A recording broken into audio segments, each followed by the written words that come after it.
फतेहगंज पश्चिमी खुले में घूम रहे छुट्टा पशुओं के द्वारा किसानों की फसलों को बर्बाद करने और जांच में दोषी पाए जाने वाले कर्मचारियों पर कार्यवाही नहीं करने के विरोध में तहसील अध्यक्ष सुधीर बालियान की अगुवाई में भाकियू कार्यकर्ता ब्लॉक मुख्यालय पर अनिश्चितकालीन धरने पर बैठ गए।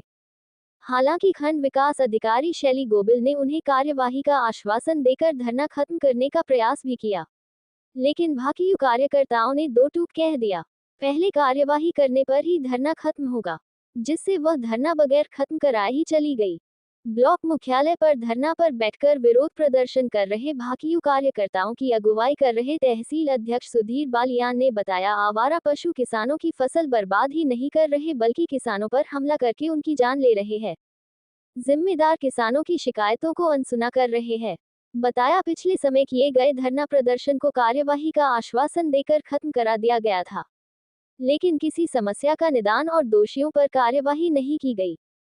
बताया, भाकियू के द्वारा छुट्टा पशुओं की समस्या के अलावा जिला सहकारी बैंक के द्वारा दुर्घटना बीमा योजना में घपला, शौचालय निर्माण में घपला, सरकारी जमीन पर अवैध कब्जा, कुरतरा शमशान भूमि की जमीन में दरवाजा खोलने, पशु शेडों में घपला की गई शिकायत पर की गई जांच में दोषी कर्मचारियों पर सालों बीतने के बाद कोई कार्यवाही नहीं की गई। बताया, इस बार वह किसी के आश्वासन पर धरना प्रदर्शन खत्म नहीं करेंगे। जब तक कार्यवाही नहीं होगी तब तक अनिश्चितकालीन धरना चलता रहेगा, चाहे भूख हड़ताल ही क्यों नहीं करनी पड़े। तहसील संरक्षक राकेश कुमार ने तो आत्मदाह की भी चेतावनी दी है।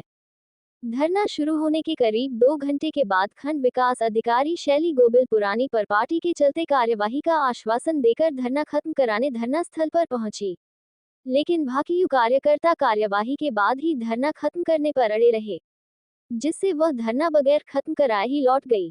धरना स्थल पर तहसील अध्यक्ष सुधीर बालियान, जिला मीडिया प्रभारी अरविंद सिंह सोमवंशी, तहसील संरक्षक राकेश कुमार, ब्लॉक अध्यक्ष झंडू सिंह गंगवार, विशाल पाल, करण सिंह, मान सिंह, सत्य प्रकाश गुप्ता, अब्दुल वाजिद आदि मौजूद रहे।